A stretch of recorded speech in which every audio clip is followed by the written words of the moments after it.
Good morning all of you. हमारे YouTube channel geography junction में आपका हार्दिक स्वागत है।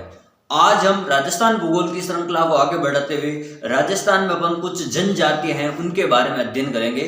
तो राजस्थान की जनजातियों में अपन बात करते हैं कि मुख्य रूप से कौन कौन सी जनजातियां पाई जाती है, जैसे भील है, मीणा है, ग्रासिया है, सहरिया है, डामोर है, कतोड़ी है। तो इनमें से अपन कुछ के बारे में विस्तृत अध्ययन करते हैं।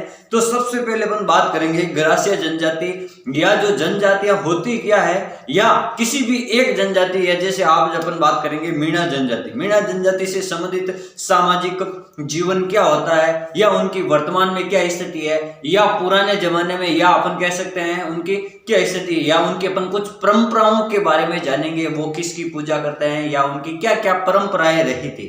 तो सबसे पहले बात करते हैं अपन राजस्थान की कुछ प्रमुख जनजातियों के बारे में बता देता हूं कि कौन सी जनजाति राजस्थान में सर्वाधिक किस जिले में पाई जाती है। तो सबसे पहले बात करते हैं अपन राजस्थान की जनजातियां, यानी राजस्थान की प्रमुख जनजातियां, जो प्रमुख रूप से जनजाति है उनके बारे में बात करते हैं। तो सबसे पहला है मीणा जनजाति, भील, गरासिया, सहरिया, डामोर और कथोड़ी। ये मुख्य रूप से राजस्थान की प्रमुख जनजातियां हैं।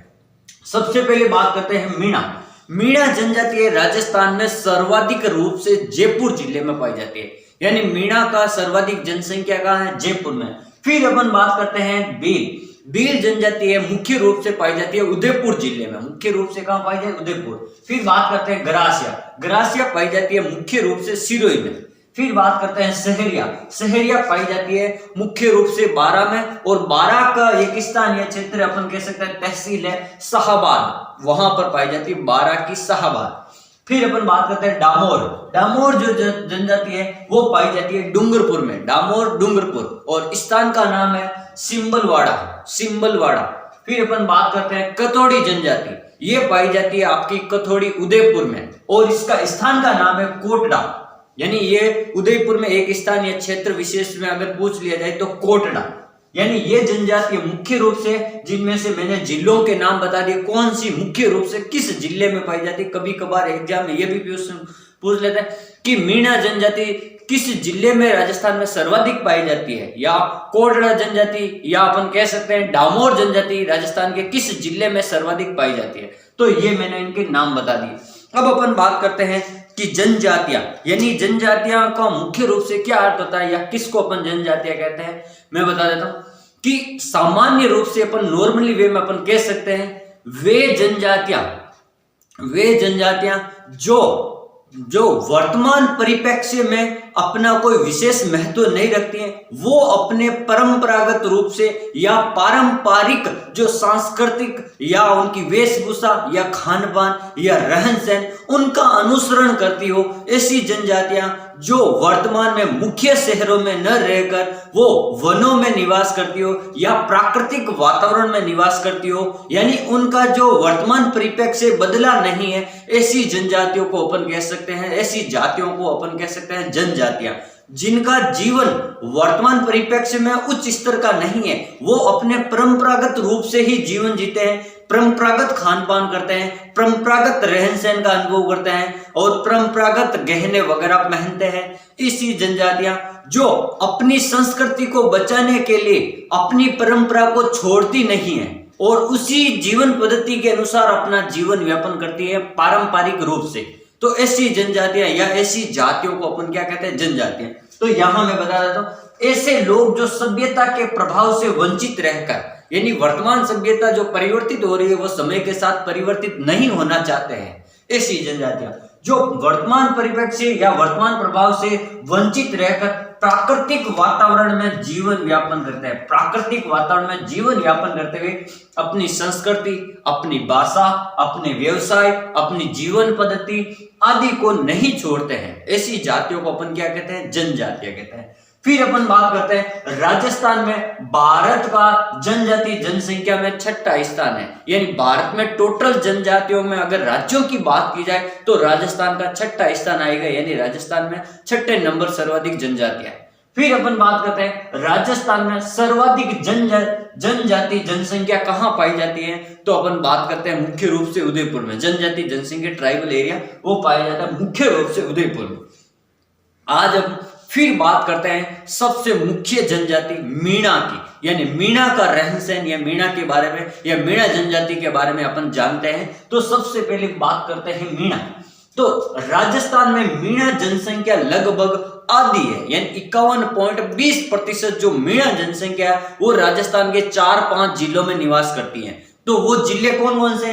दौसा, जयपुर, करौली, सवाई माधोपुर और उदयपुर। यानी उदयपुर को छोड़ दिया जाए तो अपन बात करते हैं उत्तर पूर्वी जो राज्य हैं, उत्तर पूर्वी जिले हैं, जैसे दौसा, जयपुर, करौली, सवाई माधोपुर और एक नीचे वाला साउथ का हिस्सा है तो उदयपुर। इन 5 राज्यों में राजस्थान की लगभग 51% जनसंख्या मीणा जनसंख्या पाई जाती है, 5 जिलों में। फिर बात करते हैं मीणा का शाब्दिक अर्थ क्या होता है। मीणा का शाब्दिक अर्थ होता है मत्स्य या मछली। मीणा का शाब्दिक अर्थ क्या होता है? मत्स्य या मछली। फिर अपन बात करते हैं मीणाओं का उल्लेख मत्स्य पुराण में भी मिलता है, जो अपन कहते हैं वायु पुराण, मत्स्य पुराण। तो मत्स्य पुराण में मीणा का उल्लेख मिलता है, मीणा जनजाति का। और मीणा जनजाति को पौराणिक रूप से अपन मत्स्य अवतार के रूप में भी मानते हैं। ये लिखा हुआ, इनका संबंध पौराणिक भगवान श्री मत्स्य अवतार से भी इनका संबंध माना जाता है। मीणा अपने आप को अपने भगवान के रूप में मत्स्य अवतार को कहते हैं, ये हमारे ही भगवान का अवतार है, मत्स्य अवतार के रूप में। फिर अपन बात करते हैं कि जो मीणा जनजाति के लिए मछली पालन या मछली निषेध, मछली को मारना मीणा जनजाति अपने आप में एक अधर्म मानती है, यानी अपने धर्म के विरुद्ध मानती है। यानी ये लोग जो मछली को नहीं मारते शिकार के रूप में, ये कभी मछली को मारना पसंद नहीं करते हैं। फिर बात करते हैं मीणा की कुछ उप जनजातियां भी हैं। मीणा को मुख्य रूप से 2 उप जनजातियों में बांटा गया है। एक होता है जमींदार मीणा और एक होता है चौकीदार मीणा। जमींदार मीणा और एक होता है चौकीदार मीणा।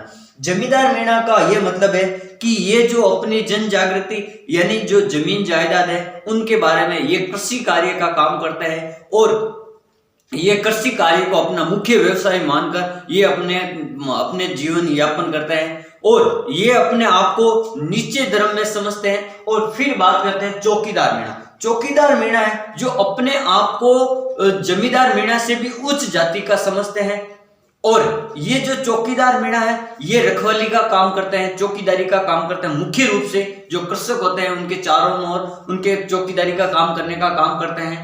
और जो ये चौकीदार मीणा और जमींदार मीणा है इनके जो आपस में जो संबंध है वो शादी विवाह खान पान ये अपने दोनों जो वर्ग है वो आपस में संबंध नहीं रखते हैं। चाहे विवाह संबंध हो चाहे खान पान का संबंध हो, ये आपस में इनके बीच में कोई मेल मिलाप नहीं है। यानी दोनों में खान पान विवाह संबंधी नहीं होते हैं, विवाह संबंध भी नहीं होते हैं। न तो ये दोनों आपस में विवाह करते हैं न ही कहीं खान पान में ये सम्मिलित होते हैं। अगली बात, मीणा जनजाति के सामाजिक समूह। यानी मीणा जनजाति अब कुछ और उपवर्गों में बांटी गई है। जैसे अपन बात करते हैं चौथिया मीणा भी होता है, आध मीणा होता है, रावत मीणा होता है, भील मीणा होता है, सुरतेवाल मीणा भी होता है, ठेठिया मीणा भी होता है और पड़ियार मीणा भी होता है। इनकी कुछ और उप जनजातियां हैं जिनके बारे में अपन उपवर्गों में बांटा, चौथिया मीणा, आध मीणा, रावत मीणा, भील मीणा, सुरतेवाल मीणा, ठेठिया मीणा, पड़ियार मीणा। अब अपन बात करते हैं इनमें कौन कौन सी जो प्रथाएं होती है मीणा जनजाति में उनके बारे में बात करते हैं। गोद प्रथा, यानी मीणा अभी भी गोद प्रथा में विश्वास करते हैं। मीणा क्या करते हैं? अभी भी वर्तमान में भी गोद प्रथा में विश्वास करते हैं। फिर यह जो विवाह करते हैं वो ब्रह्म विवाह करते हैं। ब्रह्म विवाह, गंधर्व विवाह और राक्षस विवाह, इन तीनों प्रवृत्तियों का मीणा जनजाति में जो अभी भी वर्तमान समय में भी इनके साथ में जो ये प्रकार के विवाह होते हैं वो ये विवाह पद्धति को अपनाते हैं। यानी ब्रह्म विवाह भी करते हैं, राक्षस विवाह भी करते हैं और गंधर्व विवाह भी करते हैं। तो ये इनकी कुछ मुख्य विशेषता है। और इनमें विवाह विच्छेद की जो प्रथा भी पाई जाती है। विवाह विच्छेद की प्रथा क्या होती है? जैसे विवाह विच्छेद का मतलब विवाह का टूट जाना, अपन कहते हैं तलाक हो जाना, तो विवाह का टूट जाना ये संबंध होता है विवाह विच्छेद का। तो इसका मतलब क्या होता है? जो पति होता है, इसमें जो वर पक्ष होता है, जो पति अपने दुपट्टे का कोई कुछ भाग फाड़ कर वो पत्नी को दे देता है और कह देता अपन दोनों का जो संबंध है आज के बाद में कुछ नहीं है, अपन का जो संबंध है यहाँ तक का वो आज का संबंध समाप्त होता है। यानी अपने कपड़े का कुछ भाग फाड़ कर पत्नी यानी वधु पक्ष को दे देता है, तो इसको अपन कहते हैं विवाह विच्छेद। अपन क्या कहते हैं? विवाह विच्छेद यानी तलाक हो जाना। तो ये मीणा जनजाति है जो अपनी भाषा स्थानीय भाषा में कहती है विवाह विच्छेद होना, यानी पति का पत्नी से अलग होना। फिर अपन बात करते हैं ये जो इनकी जो सामाजिक प्रथा है, ये अपन कह सकते हैं ये जो मीणा जनजाति है ये पितृवंशीय होती है। यानी ये जो मीणा जनजाति है ये संयुक्त परिवार में विश्वास रखती है और संयुक्त परिवार में रहती है। और जो पिता होता है या जो मुख्य वर्ग होता है, जैसे परिवार में संयुक्त परिवार में जो सबसे बूढ़ा वरिष्ठ होता है, बुजुर्ग होता है, या अपन कह सकते हैं पिता या दादा, उनको ये सबसे मुख्य मानती है। परिवार का मुख्य कौन होता है? पिता वर्ग यानी पुरुष वर्ग होता है, और पुरुष में भी पिता वर्ग हो जाए तो परिवार का मुख्य होता है। ये अपने जो मीणा है परिवार को पितृवंशीय मानते हैं। फिर अपन बात करते हैं ये संयुक्त परिवार में रहते हैं। मीणा जनजाति है जो अभी भी संयुक्त परिवार में रहती है, और ये शक्ति के रूप में ये भगवान या किसको पूजते हैं? ये शक्ति के उपासक के रूप में माता दुर्गा को पूजते हैं। ये किसको पूजते हैं? दुर्गा माता को ये पूजा करते हैं या दुर्गा माता को पूजते हैं। फिर बात करते हैं ये पितरों को जल अर्पण करते हैं। ये जो अपने परिवार के जो लोग समय से पहले जाने वाले लोग हैं, जिनको अपन पितृ सतात्मक कहते हैं, पितृ, तो उनको ये जल अर्पण भी करते हैं, उनको भी ये याद करते हैं। यानी ये भी प्रथा अभी भी उनमें वर्तमान में भी देखी जा सकती है। फिर ये जादू टोने में विश्वास करते हैं। ये क्या करते हैं? जादू टोने में भी विश्वास करते हैं। और ये जो चोरी यानी चोरी करने में या आपराधिक प्रवृत्तियों में भाग लेने में भी मीणा अभी भी व्यस्त है या अभी भी उनमें विश्वास रखते हैं। फिर बात करते हैं मीणा कृषक जनजाति है। मीणा क्या है? एक प्रकार से कृषक जनजाति है जो मीणा कृषि का कार्य भी करती है। मीणा जनजाति क्या करती है? कृषि का कार्य भी करती है, और जो ज्वार गेहूं वगैरह ये उगाने का काम मीणा जनजाति भी करती है। फिर अगली बात करते हैं राजपूत जाति में इनका आदर किया जाता है। यानी राजपूतों का जो संबंध है पुराने जमाने में कुछ न कुछ ऐसा माना जाता है कि वो मीणाओं से संबंध रखते हैं, और राजपूत जाति में अभी भी मीणा जनजाति का सम्मान करते हैं या आदर करते हैं। अभी भी उनको आदर करते हैं या सम्मान करते हैं। फिर बात करते हैं इनमें और क्या पड़ता है? बहिन के पति, यानी बहिन के पति का सर्वाधिक सत्कार करते हैं मीणा जनजाति के लोग। यानी अपनी परिवार की जो बेटी होती है या किसी भाई की बहन होती है, उनका जो पति आता है तो उनका सर्वाधिक सत्कार किया जाता है। बहन के पति का क्या किया जाता है? सर्वाधिक सम्मान किया जाता, आदर किया जाता, सत्कार किया जाता है। फिर बात की जाए कि मीणा, अगली विशेषता क्या? मीणा जो होते हैं कद काठी के बहादुर हष्ट पुष्ट लोग होते हैं। मीणा जनजाति के जो लोग होते हैं कद काठी में हष्ट पुष्ट और बहादुर होते हैं। उनका जो रंग होता है वो गहरे गहुआ रंग का होता है या सांवले रंग का होता है। गहरे गहुआ रंग या सांवले रंग का होता है। फिर बात की जाए कर्नल जेम्स टोड ने कि मीणा जनजाति का जो मूल स्थान है वो इन्होंने कर्नल जेम्स टोड ने बताया था कालीखोह पर्वतमाला है, जो उन्होंने बताया कर्नल जेम्स टोड ने कि ये मीणाओं का मूल स्थान है। और ये जो कालीखोह स्थान है ये आपको पता होना चाहिए, ये अपन के अजमेर से लेकर आगरा यानी यूपी में जो आगरा स्थान है वहां तक फैली एक पर्वतमाला के रूप में इन्होंने बताया कि ये वाला स्थान है जो मीणाओं का मूल स्थान है कर्नल जेम्स टोड को। और कर्नल जेम्स टोड को राजस्थान में जो संतों का शिखर के नाम से भी अपन कहते हैं, या इसने राजस्थान का इतिहास लिखने का सबसे महत्वपूर्ण कार्य किया था। यानी अपन कह सकते हैं राजस्थान के इतिहास का पिता या जनक अपन कह सकते हैं कर्नल जेम्स टोड को। ठीक है, अगली बात करते हैं अपन इनमें जो विवाह पद्धति होती है वो हिंदू विवाह पद्धति से या अपन कह सकते हैं जो विवाह पद्धति है वो हिंदू विवाह पद्धति से विवाह करते हैं, और ब्राह्मण द्वारा इनका जो विवाह है वो संपन्न करवाया जाता है हिंदू पद्धति से। हिंदू विवाह पद्धति से ब्राह्मण इनका विवाह करवाने का कार्य करते हैं। फिर स्त्रियां जो होती है जो गहने पहनने की शौकीन होती है, यानी आभूषण प्रथा में ये मुख्य रूप से ये कई सारे आभूषण पहना करती है। यानी आभूषण की ये शौकीन होती है, गहनों की शौकीन होती है, जैसे कड़े, हाथ में कड़े है, लंगर है, कानों में बालियां है, ओढ़नियां है, टोकरिया है, यानी कानों में टोकरिया है, सिर का बोर है और बाजू में छेला है, यानी ये कई सारे जो आभूषण है अभी भी वर्तमान में भी ये पहना करती है। ये जो आभूषण पहनना इनका एक मुख्य रूप से शौक है, आभूषण पहनना पसंद है।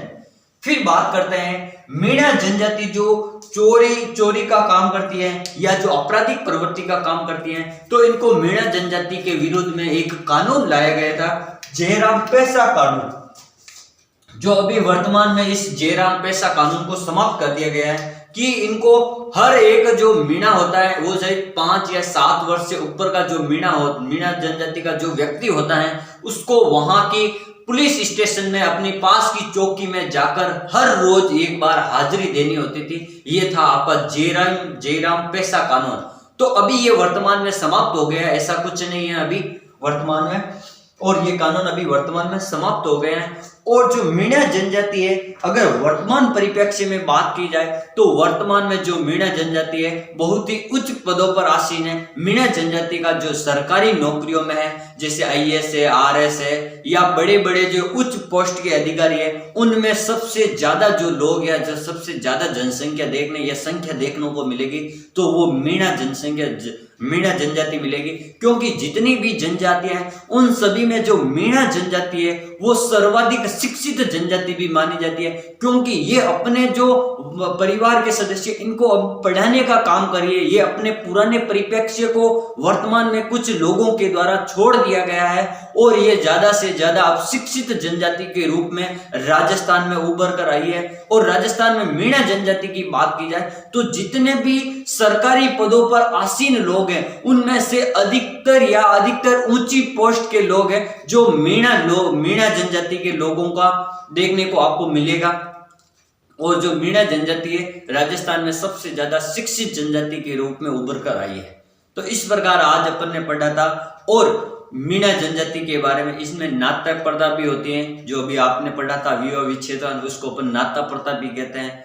इस प्रकार अपन ने मीणा जनजाति के बारे में कुछ विशेष रूप से अपन ने अध्ययन किया था, या इनके बारे में कुछ विशेष बातें अपन ने बात की थी। अगले वाले टॉपिक में अपन और दूसरी जनजाति के बारे में बात करेंगे। थैंक यू, धन्यवाद। हमारे इस YouTube चैनल यानी ऑनलाइन प्लेटफॉर्म पर ज्योग्राफी जंक्शन में आप इस चैनल को अधिक से अधिक लाइक, सब्सक्राइब और शेयर करते रहें ताकि अन्य स्टूडेंट को भी इन वीडियो का फायदा मिलता रहे। धन्यवाद। आप इसका एक बार स्क्रीनशॉट ले लीजिए।